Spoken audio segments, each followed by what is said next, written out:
And there we go. Bye-bye, Vincent the Vauxhall.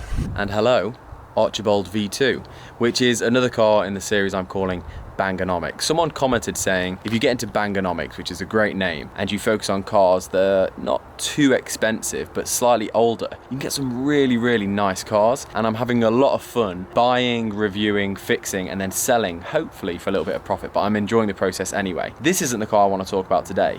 It's actually another affordable car. Well, in fact, two affordable cars. We have Vincent and Tim. Now, Project Timmy is not what we're talking about today.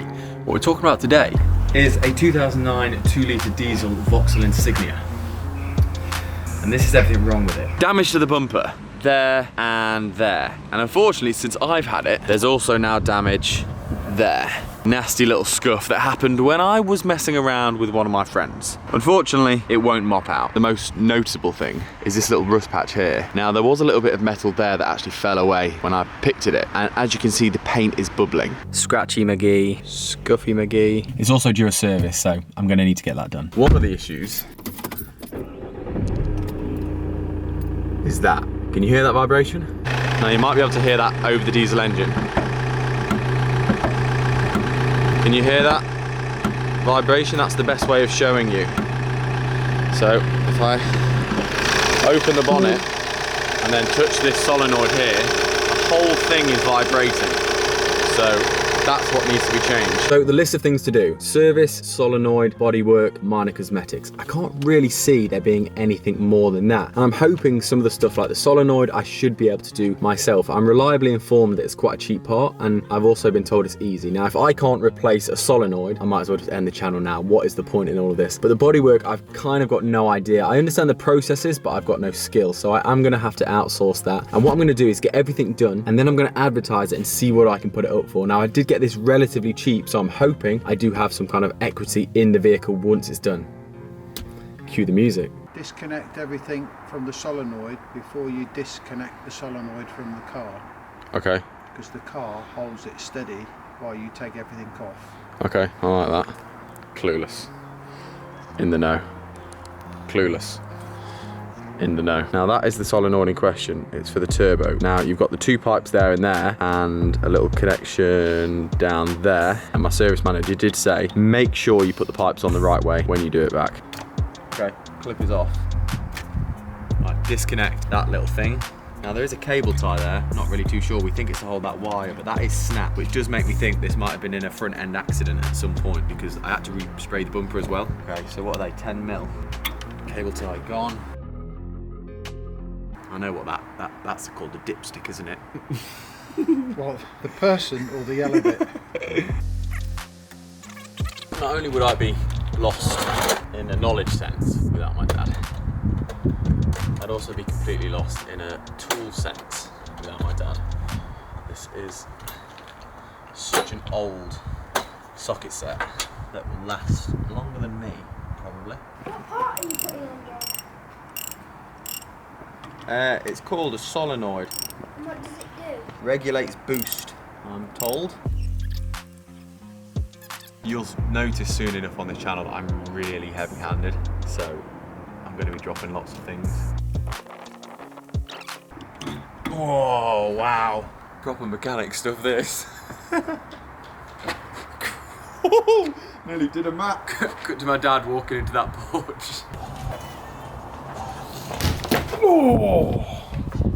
Let's see. New solenoid. Nice and shiny. Nice and new. God, that is a horrible one, isn't it? Really, really rusty. Loosen that off and then slot this in there.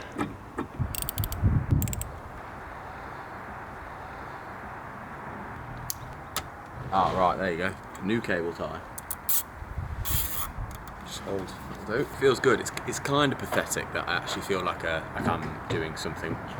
I'm doing some proper mechanicking. Got snitch, but use the cutting bit of them. Let's see if the vibration's gone.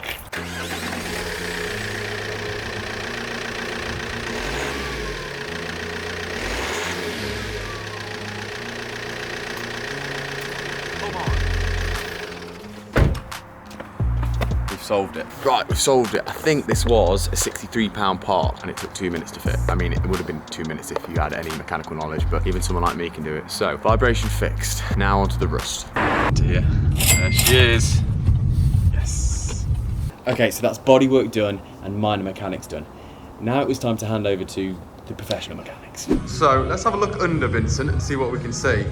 Thankfully, the oil has been drained. Don't think it's been serviced recently, so I'm really glad to get that done because I think it was sounding a bit rough. Had the shocks checked out as well because that was an advisory, but I think they've been done from the previous MOT, which is good. I mean, it doesn't actually look too bad under here. They're saying it is 12 years old. It doesn't look like there's much corrosion. But yeah, Vincent, serviced. So the next stage was to clean it. You've been to a body shop. And now we clean. So it's not horrible, but it's not clean either. Dirt on the door sills. There's crumbs all over the footwells. The seats are a little bit grubby. There's chocolate and some sort of sticky liquid residue. There's dust everywhere. Everything's full of rubbish, as you can see. There's mud on the doors. The back seats are a bit grubby as well. So let's get cleaning. And I have to say it's come up very nicely. So let me just take you round it to show you what's going to be going on Auto Trader probably tomorrow morning. So this is done just under 10 miles under 84,000 miles. And I'll just go round kind of panel by panel. There's nothing really major on the bodywork. Obviously I did that arch. I've got a plate welded to it and then built up, primed, painted. And then there was a little scuff on this arch as well, which I've also got done, but that was just filler and paint, not by myself. But yeah, I'm pretty happy with it, to be honest. I think it's looking really nice and this is quite a nice little setting to do it. Clear blue skies, the sun just going down, so it's a nice lighting to take photos of a car. And yeah, Auto Trader is the next step. And there we go. Bye bye Vincent the Vauxhall. And hello Tim, the 106 made of tin,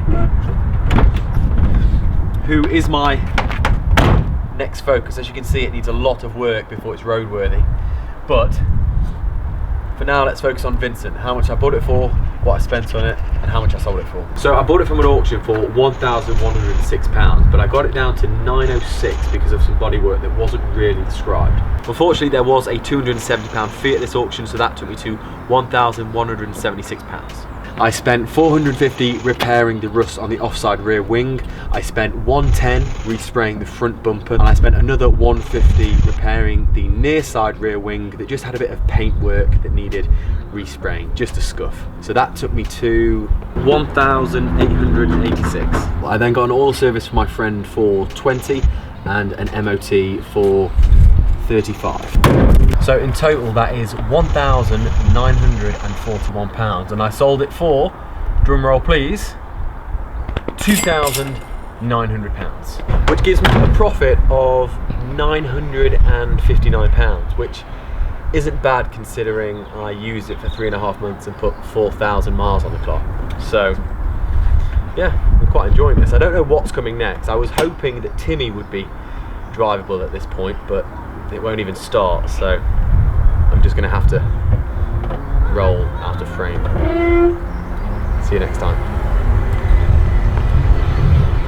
Now what I've actually managed to do is roll the car so far down the drive that I can't get any of the cars that actually turn on in front of it to jump start it, so I don't know really what the plan is, but we'll figure it out. Anyway, thank you for watching. If you want to watch me actually review my Insignia, you can click here. And if you want to watch a review of something a bit more spicy, click there. And if you want to see me fully restore a Peugeot 106, my first ever car, then just keep watching because he's next in line. I'll see you next time. Peace.